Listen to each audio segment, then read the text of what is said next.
And just ask me that. So, Ernest Holmes wrote this: we should expect the best, and so live so that the best may become part of our experience. Let me say it again.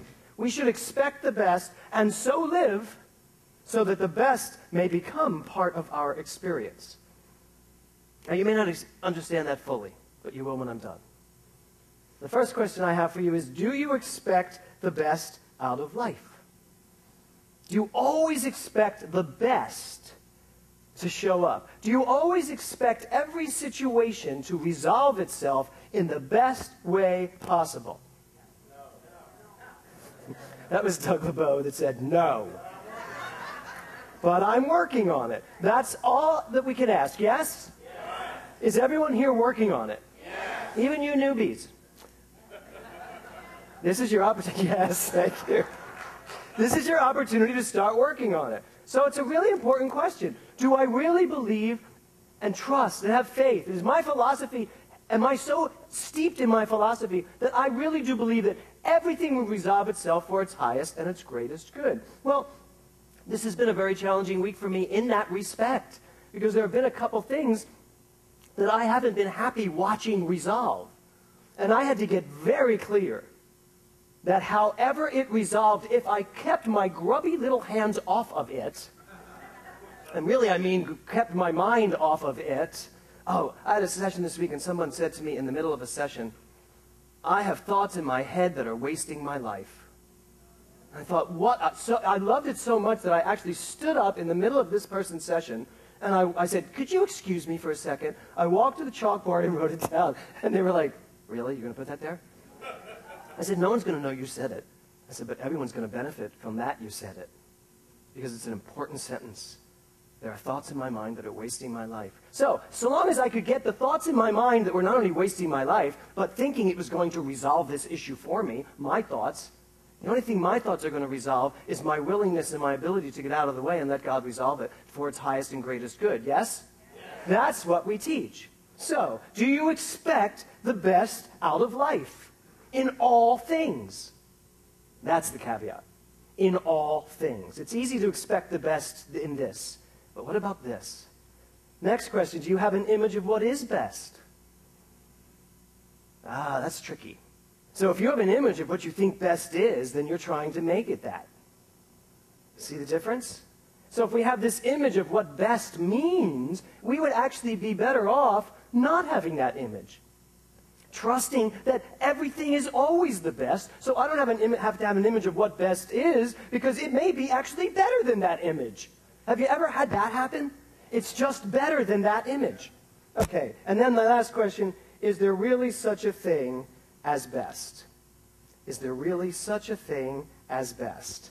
So, Ernest Holmes goes on to say, we should expect the best and so live so that the best may become part of our experience every moment of every day. Every moment of every day, what we're being asked to do is to expect the best.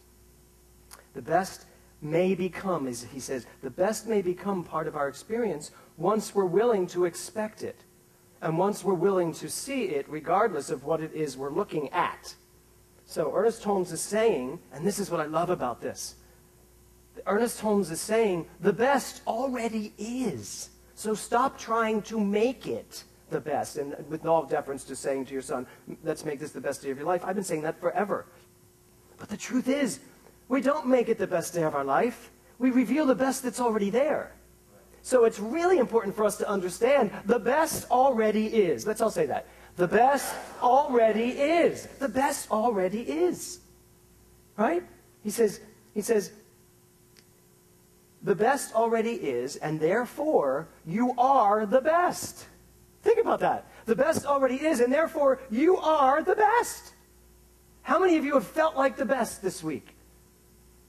Tough week. Okay. So, you are the best. I am the best. And yet, most of us spend a lifetime trying to become the best. The best at something. Trying to become the best. Trying to have the best of everything. And yet, the science would teach us that we already have the best because we are the best. We just must reveal the best You know, someone said to me this week that, and it was very revealing and very helpful. Someone told me that, can you tell them having a lot of conversations these weeks? But somebody said to me this week, you know, it's possible to come and sit and listen to talks like yours and walk away feeling less than because we're not as happy as you are. We're not as cheerful as you are. We're not as successful as you are. We aren't as prosperous as you are. And I said, wow, that never occurred to me.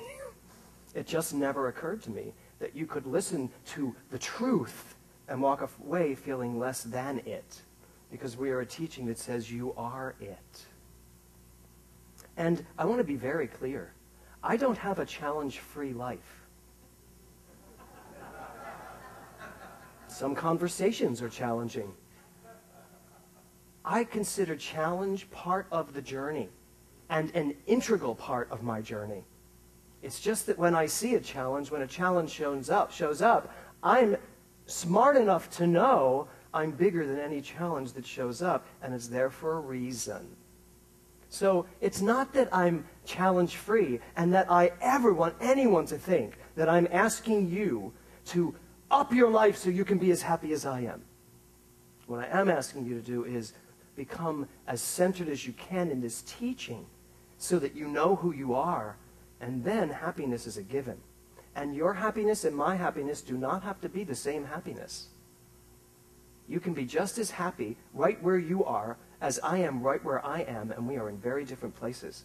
It's very important to understand that. So, we should expect the best and so live so that the best may become part of our experience. Jamie's lyrics. When I run and jump and have a good time, when I stumble and fall or make a mistake, those lyrics makes my point perfectly. Whether I am running and jumping and having a great time, or whether I have stumbled and fallen and I make a mistake, did I give it my all? Did I give it my best? Don't compare myself. Can't compare myself to all of the rest. It's the best, regardless of if I'm stumbling and falling or if I am having this magnificent success. I know we all want the success. It's prettier. It's more fun.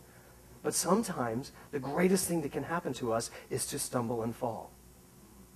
And as soon as we really get that, then we start living a life of the best. We start living a best life. So the question is, what is best? What is best? What am I going to say about best today? How am I going to redefine best? And the title of my talk is Best Day Ever. So I'd like to take you back to 1992 in a little town called Prouts Neck, Maine. Beautiful, beautiful city, little town by the ocean. And I was there doing a musical that I had written called An Unfinished Song. Now, An Unfinished Song a year before that had opened off-Broadway and was one of the larger bombs of the season. So much so that Clyde Barnes in the New York Post said, Mr. Mellon may really consider never writing another song again. He wrote that in writing for everyone to read that day. I don't think I went out that day. But he did say afterwards, however, which he should consider continuing on as a playwright. So that was good. Stab, pull it out. So that was fine. So the reviews were pretty devastating, pretty devastating across the board, except every now and then a couple good reviews came in, and it was like, you know, you're dangling by a thread there. And I was in Unity then, to be very clear, I was not in Science of Mind at that time. I was with Dr. Eric Butterworth, and so I had more of a Christian bent on, there is someone else running this show, not me. And let me please do everything I can to be good enough to warrant success. Well, I didn't in New York, but these producers were vigilant. They said, you know what? These critics didn't see your show. We made many mistakes. So let's do it again. We're going to take it to we're going to take it to Maine, Portland, Maine, and we're going to produce it there at this great little theater. So we did a year later. And we did the production. And in that production, Kevin and I got to star in it together. And I ultimately took over the directing of that play. And the show was an enormous success, albeit in Portland, Maine. So it's this enormous success, and people are lining up around the block, and you can't get tickets, and it's great. And then we hear that the critic from the Boston Chronicle is coming, the Boston Globe is coming to see the play. He's going to drive down to see our play. Now, the critic's name was Kevin Kelly, who was on the Pulitzer Committee, who was one of the greatest critics alive, who pretty much, we brought shows to Boston so that he could fix them in his critiques. So I was a little nervous. having written one of the worst shows of the season the prior year, I just was a little, and I'd gotten all these great reviews in Maine, and I thought, oh, let's just stick with the Maine point of view. Oh, I just got that, the Maine point of view. So, anyway, he comes down, he reviews the show, and the air conditioning breaks in the theater. And it's 110 degrees in the theater. And Kevin Kelly, being the consummate professional he is, came to the theater and sat in a suit in 110 degrees, never took the tie off, in the suit, and Kevin and I were watching him dying. We were like, oh my God. And he just sat there, stone-faced, and just sweating. But people were still applauding and laughing, but not him. So we went to bed that night, and we were just like, all right, we're just going to have to deal with whatever comes up. So I take you to Friday morning, and we wake up, and I open the door. Now, we're living in this gorgeous house in Prouts Neck, Maine. They'd given us this beautiful house overlooking the cliffs of Maine. Our producer was a very, very wealthy woman who gave us this beautiful home to live in. It was just this idyllic summer, wasn't it? Just gorgeous summer. And I thought, it's about to be destroyed. But that's okay, I'll live. I lived through last year, I can live through this year. So I opened the door to my cottage, and someone had put the Boston Globe on my doorstep. And I thought, either someone's really mean, because I could have waited to find it later, or this is good. So I open it up, and I pull out the Arts and Leisure section, and there, half a page of the Arts and Leisure is a picture of Kevin and I. And it says, I don't remember what the quote said, but it was something to the effect of that the play was this amazing gem found in Maine. And then he went on to talk about my songwriting and the talent. It was just this awesome review. And I'm reading this, and I'm like, I run, and I'm like, wake up, wake up! The British are coming! No. So I bring the review in, I show Kevin, and now we're having this idyllic day. And it was like really the best day ever. And so we've been invited to go on this enormous sailboat at the yacht club. So we get on our bicycles. It's this gorgeous day in Maine. I am now the Stephen Sondheim of Portland. And we're riding on our bikes, and we're going to the yacht club, and I'm in a beautiful little white outfit, looking just so fabulous. And I say to Kevin, Kevin, this day just couldn't get better. To which point, he just moved a little bit ahead of me because it was a little area we had to go through. And I didn't notice it, but this arm went up, this electric arm went up to let us go through. And I'm just like, the best day ever. Oh my God, this is so awesome. I'm riding my bike. He goes through. I'm so in cloud nine, I don't see the arm come down. Slice my arm. I mean, I still have, you can probably see them from here. I still have 2 huge scars from this, and this is like, how many years ago? 20 years ago? I go flying off the bike. I have just said this day couldn't get better. Clearly it couldn't. Right? So I am now on the floor, ground, blood spurting, and I don't want to miss this trip on this sailboat, by the by. So I was just, and Kevin's like, you may need stitches. I said, no. I rip off my shirt, and I wrap it around my arm. I said, we are going sailing. So we go sailing. Now, you would think that's the end of that story. It's not. So we go sailing, and we're in the sailboat, and I've shown everybody my war wounds, but I also have the review with me, so it was kind of fun. I've got my arm, right? Now, we're sailing, and I'm not a sailor. Don't ask me to steer anything on a boat or touch a sail. And so I'm on the side, but I've decided that the sea is cold, and it's salt water. It must be able to heal my arm. So I take the shirt off, and I am dangling my bloody arm out of the... Can you see what's coming? So my arm is trailing blood out of the sailboat, and someone turns to me and says, do you really want to be putting blood in the ocean and let a sea of blood be what we're attracting to us? And I'm like, oh my God. I stand up, fall, almost get a concussion, hit my head on the sail. And that was my day. My best day ever.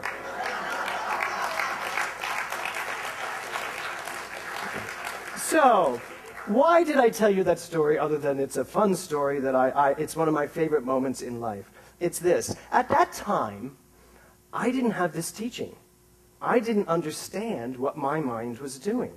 By that point in my life, I was still living on a premise that what my good could be taken from me at any time. And I believed in the jinx. For a long time after that, I went, don't ever say best day ever, ever again. Never know it, never think it. It is not the best day ever. God will smite you.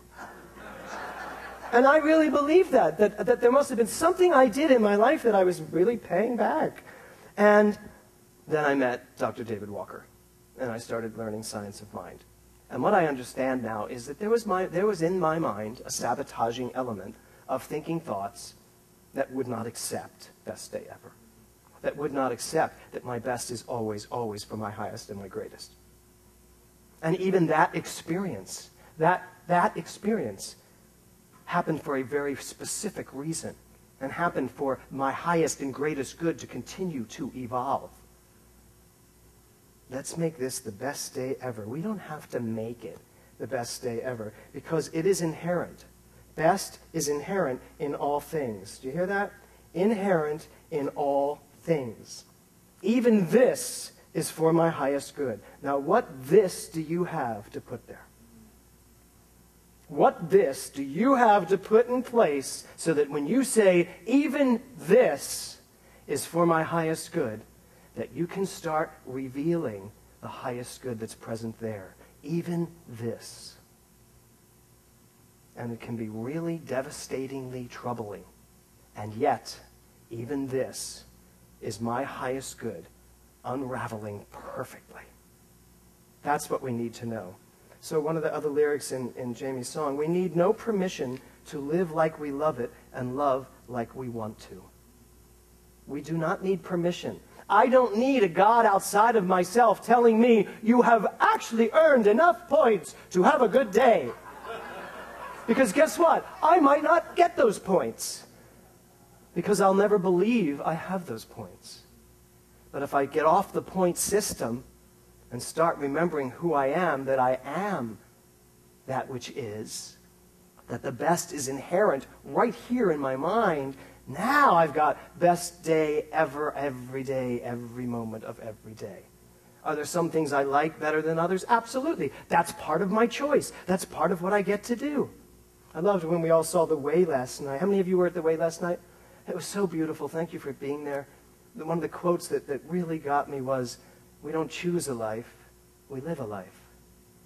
And I love that. We get to live God and let God take us through this incredible life. So Ernest Holmes said, when thought reaches a high degree of perfection, it will bring out a still greater development of life than we know it. When thought reaches a higher degree of perfection, when your thought gets this concept that best is inherent in all things, as soon as you get that concept and you start believing it and you start living it, and that means you really actively live it.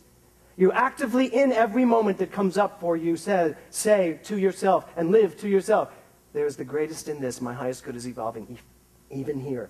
As soon as we do that, he says, greater development of life will show forth for us. He says, as soon as we recognize that God is, then we can turn to the law and tell it what to do.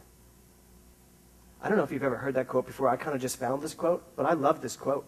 I love to tell it what to do. As soon as we recognize that God is, then we can turn to the law and tell it what to do. We can turn to our lives and tell ourselves, no, this is what my life is. Really? Even though this is showing up? Yes, especially because this is showing up. He goes on to say, the law of mind obeys the orders that are given it, whether we are conscious or unconscious that such orders are being given. The law of mind obeys the laws, the directives you give it, whether you are conscious or unconscious. I was unconscious, and I almost got unconscious, by not knowing and by believing in my mind that there was something that could come along and knock me off of my good. And it did. It knocked me off of my good because I believed that there was something that could. That's how the law of mind obeys what we put into it. So, what orders are you giving your mind? What are you telling your mind? That quote from one of my clients that says, my thoughts are wasting my life. Are they the orders you're giving your mind? Are you allowing your thoughts to waste your life? Every time you're complaining in your mind, every time you're judging in your mind, every time you are not loving in your mind, you are wasting your life. You are wasting your time. You're wasting your mind. So what orders are you giving to your mind? There are two ways I see this. I can wait to see if the best shows up, or I can see the best in whatever shows up. Say it again. I can wait to see the best to show up, or... Let's say that again. I wasn't planning that, but since you did it, I can wait to see, here it is, I can wait to see if the best shows up, or I can see the best in whatever shows up. Which way? What way do you want it? Do you want to wait for best to show up and then identify it? Or do you want to recognize it everywhere? I want to recognize it everywhere. Wherever it shows up, folks. Wherever it shows up, meaning it shows up everywhere. So we should expect the best and so live, so that the best may become part of our experience. The best will become part of our experience. You don't need an electric arm to knock you off a bike. You don't need to set a trail for the sharks of the world to follow you. And yet we do. As soon as we say to ourselves, oh my goodness, this could be a huge catastrophe in my life, you might as well just dangle that blood right out into the ocean. Every time you set yourself up for failure, you are setting yourself up for failure because you believe in it. And yet, a mind that recognizes the best in everything could never, ever, ever accept failure by the definition of failure's sake. Every failure, the way it's understood in contemporary society, is actually just the next step to the demonstration. Because that's the best. That was the best moment there. That should have done exactly what it did. You can call it failure. I call it perfect divine right action. So, you don't need to be the best because you already are the best. You don't need to have the best because the best is inherent in all that you have already. You just have to see it. You just have to reveal it. So, I'm going to leave you with what I really believe best means. For someone who spent a great portion of his life trying to be the best singer, the best dancer, the best actor, the best director, the best husband, well, I am that, the best, all these things, to be the best. I get it. I really do get it. I don't have to work so hard to be what I already am. And I don't have to work so hard to be something that you aren't, because I actually now know we all are the best. Because this is what best stands for me. B-E-S-T. Bringing everything to spiritual truth. B-E-S-T. Bring everything to spiritual truth. If you are willing to go through your life every day from morning to evening and through the night as your subconscious works, if you are willing to say to yourself, I see the best in everything because the best is everything and I am that part of the everything that is the best. If you're willing to live your life that way, then there is nothing in your life that should ever come along. Nothing. Nothing. Now, someone asked me the other day about cancer and said, that must have been the most horrific experience of your life. I said, you know what? No, it really wasn't. Was it awful? Yes. Was there some not magical, was there some spiritual wisdom and beauty in it? Yes. Was there some respect and dignity in it? Yes. Was there some real indignity in it? Yes. But I finally can say what so many people used to tell me I would say, and I'd be like, you're nuts. I will never stand on a stage and say I would not have missed that experience. But you know what? I would not have missed that experience because it made me the man I am today. Therefore, it's best. It is the best part of that part of my life because it's what brought me to this part of my life. And if we can stop trying to find the best and start seeing the best, then, as Ernest Holmes says, the best shows up. Namaste.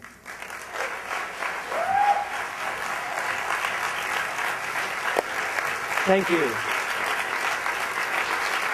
Thank you. Thank you.